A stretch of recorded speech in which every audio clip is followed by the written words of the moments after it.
Hey guys, it's Dr. Justin Marchegiani here. Today's video is going to be on headaches. We did a nice podcast today on the topic. We'll put the link down below, so if you want to subscribe to the podcast and get more information there, we'll have that link for you.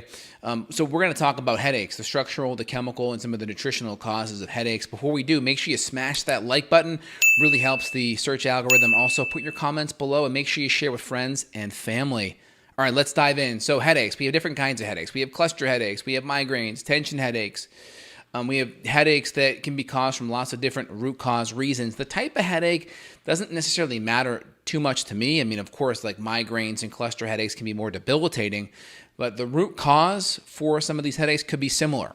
So one of the first things could be structural. So we could have issues with the spine not moving properly, alignment issues, or just fixations in the joints or subluxations in the joints, whether it's C1, C2, or in the cervical spine, and that can create distortion from the brain because we need movement for the brain to communicate to the rest of the body. And if we don't have good movement, that can be a problem. If we have issues with pliability in the muscles, right? A lot of muscle tightness because of upper cross syndrome, right? Tightness in these muscles here in the deep cervical flexors, weakness in the extensors, tightness in the pecs, weakness in the back rhomboid extensors. That's called upper cross syndrome. So these muscle imbalances from poor posture, sitting at desk all day, inflammation, lack of pliability in the muscles, these can all be potential root issues from a structural standpoint. Of course, when you have adhesions and pliability issues in the muscles, you can develop trigger points and trigger point referral. So for instance, like the SEM, for instance,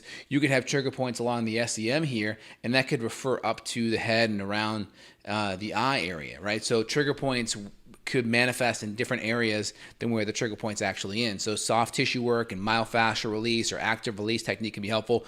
Good chiropractic work and making sure the cervicals are doing well. Seeing a good applied kinesiologist to make sure the scalenes and the SCM and the extensors are turned on and stabilizing the neck well. Now, of course, foods like gluten and casein and inflammatory junky fatty acids, right? Plant-based refined junky fatty acids, trans fats, refined sugar, of course, gluten. All these things can drive inflammation. The more inflammation you have, the more you're going to have constricted blood flow, the more the tissue's going to lose pliability, the more things aren't going to move well, right? Inflammation causes things to stick, it constricts, it's tight, lack of pliability, lack of ability to absorb force.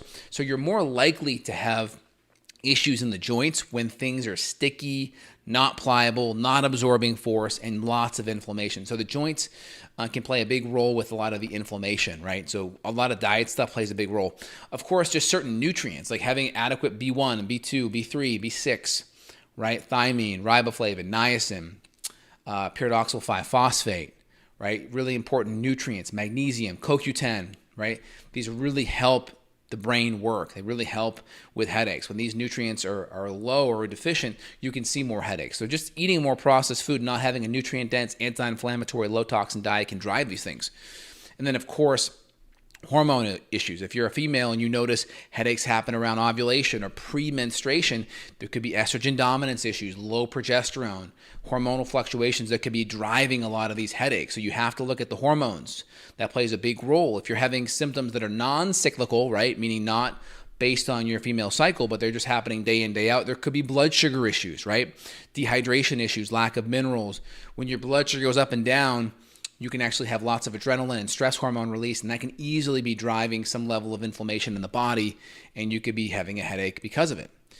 Certain inflammatory foods like gluten also decrease blood flow to the brain up the carotid artery due to the inflammation of that food. So foods can drive inflammation, which can also decrease the perfusion of blood and oxygen to the brain, not just the structural component, but also the blood flow component. And of course, inflammation in the gut can move its way to the brain, right?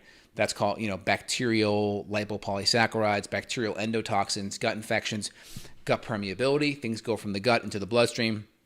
Once in the bloodstream, it can cross the blood-brain barrier, okay? Those are a couple things you want to think about.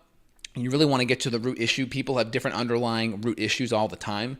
I focus on the root underlying problem. Hormones, gut, detox, structural components, nutrition, blood sugar, adrenals. Of course, the adrenals play a big role with the blood sugar. A lot of blood sugar goes up and down. When your blood sugar's on that roller coaster, there's lots of insulin at the top and lots of cortisol and adrenaline at the bottom. So you're on this cortisol, adrenaline, insulin, cortisol, adrenaline, insulin, and that can create a lot of stress in the body. So Just want to put that out there for you folks. If you think you have underlying issues and you're struggling, and then they're giving you the Topamax or the ibuprofen or the Excedrin, right, and you're not getting better, well, you want to dive in deeper and really look underneath the hood. I'll put my link down below where you can reach out to me. I'm available worldwide for functional medicine health consultation support. Feel free to apply something in this video so you can at least get some moving on it, get some momentum and some healing going in the right direction. Hope this video was insightful, and if you enjoy it, thumbs up, like, comments down below. Really appreciate it.